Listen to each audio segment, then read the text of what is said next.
అమృత వృక్షాలలో అరుదైన వృక్షం మందారం వృక్షం గురించిన ఆలోచన చేద్దాం.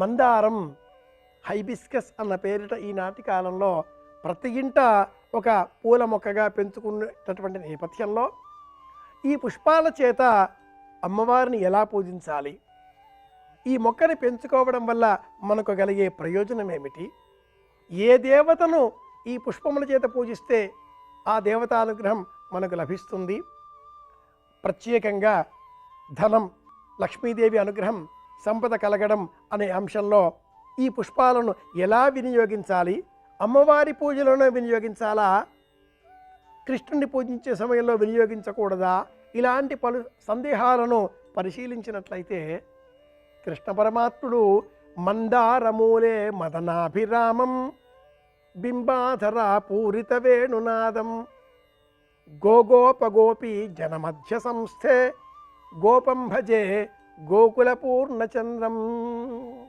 అనేటటువంటి శ్లోకం స్ఫురించక మానదు. మందారధామం, మందారం ఎరుపు రంగులో ఉండే పుష్పం.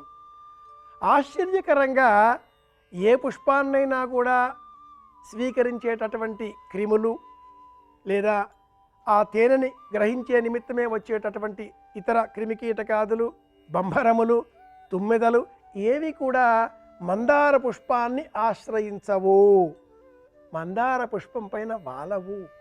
తామరాకు పైన నీటి పట్టు వలె ఉన్నట్లుగా లోకంలో ఉన్నప్పటికీ లోకానికి సంబంధం లేకుండా అద్భుతమైన ఆకర్షణ శక్తితో, వశీకరణ శక్తితో, ఎరుపు రంగుతో, రజోగుణాత్మకమైనటువంటి ఈ మందార పుష్పములతో అమ్మవారిని పూజించినట్లయితే ఐశ్వర్యం చేకూరుతుంది. శుక్రవారం సాయంత్రం సమయంలో అమ్మవారిని పూజించేటటువంటి సందర్భాన్ని పురస్కరించుకొని శ్రీచక్రాన్ని అర్చన చేసే క్రమంలో 108 మందార పుష్పములను మాలికలుగా సిద్ధం చేసి ఆ శ్రీచక్రం చుట్టూరా కూడా వృత్తాకారంలో అలంకరించి శ్రీమాత్రే నమః, శ్రీ మహారాజ్ఞే నమః, శ్రీమత్ సింహాసనేశ్వర్యే నమః ఇలా నామావళి చెబుతూ అమ్మను కుంకుమారాధన చేత పూజించినట్లయితే మందార పుష్పముల మాలిక సమర్పణ కారణంగా అమ్మ అనుగ్రహంతో ఐశ్వర్యం చేకూరుతుంది. ఆరోగ్యం, ఆనందం, ఐశ్వర్యం అనే మూడు మనకి లభించాలి అంటే కృష్ణ పరమాత్ముడి సేవలో కూడా మందార పుష్పములను సమర్పించవచ్చును అంటుంది పరిహార విజ్ఞాన శాస్త్రం.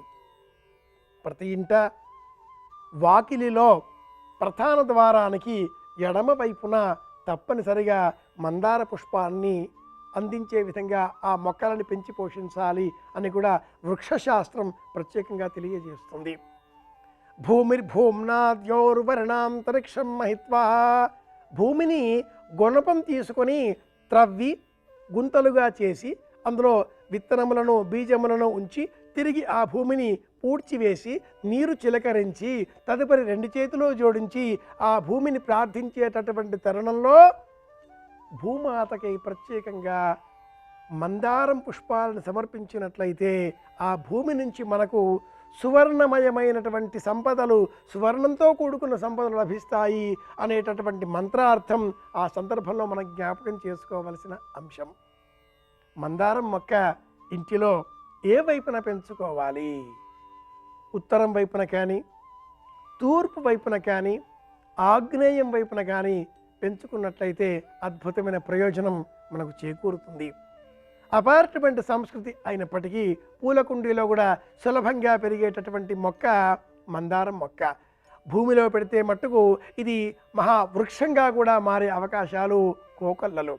మహావృక్షం అనగానే మామిడి, వేప, మేడి ఇలా కాకుండా చూడడానికి రూపురేఖలతో ఒక వృక్షం వలె ఎదిగేటటువంటి అవకాశం మందారం చెట్టుకు కూడా ఉంది.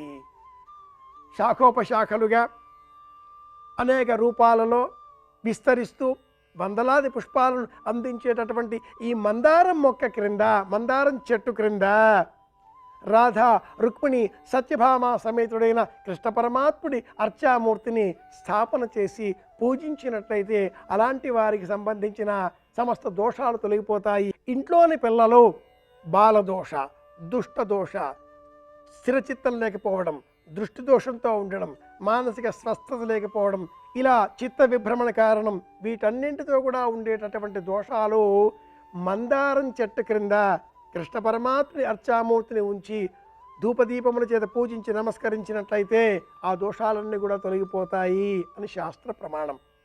అలాగే విశేషంగా శుక్రవారాలలో లేక అష్టమి తిథి లేక అమావాస్య తిథి, అష్టమి అమావాస్య లేక శుక్రవారాలు, ఈ క్రమంలో మందారం చెట్టు మూలములో రాగి చెంబులో నీరు, పాలు, బెల్లము ఈ మిశ్రమాన్ని కలుపుకొని సమర్పించి కృష్ణ పరమాత్మని స్తోత్రం చేస్తూ శ్రీకృష్ణ పరబ్రహ్మణే నమః అనే నామాన్ని జపం చేసిన, కృష్ణం వందే జగద్గురుం అనేటటువంటి నామాన్ని జపం చేసిన కృష్ణ అనుగ్రహంతో ఐశ్వర్యం చేకూరుతుంది అని కూడా శాస్త్ర ప్రమాణం. విద్యార్థులకు బాగా చదువు రావాలి, మేధో సంపద వికసించాలి, జ్ఞాపక శక్తి వృద్ధి కావాలి, అనంత విషయాలలో విస్తృతంగా ఆలోచించేటటువంటి శక్తి కావాలి, విదేశాలకు వెళ్ళే ఆలోచనలు సాకారం కావాలి.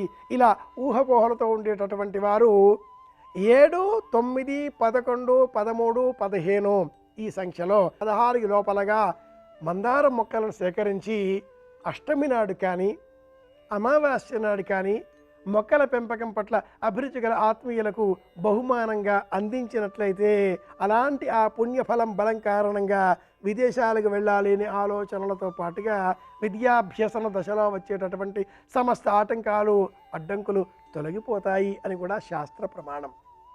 మందారం చెట్టు ఆరోగ్యదాయకం, ఆలోచనలకు మూలం, బుద్ధిని సులభంగా ప్రయాణింపజేసేటటువంటి లక్షణం నేపథ్యంగా ఉన్న తరుణంలో విశేషంగా ఈ మందారం చెట్టు ప్రతి ఇంటా ఉండవలసిన చెట్టుగా మనం భావించాలి. రామాయణ భారత భాగవత గ్రంథాలు అన్నప్పుడు మందార మకరంద మాధుర్యమునదేలు మధుపంపు బోవునే అనే పోతన అద్భుతమైన పద్యం జ్ఞాపకం రాక తప్పదు.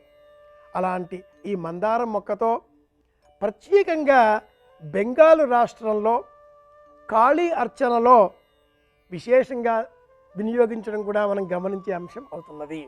ఎలా చూసినా ఇంటింటా ఉండవలసిన అమృత వృక్షాలలో ఒకటి మందారం.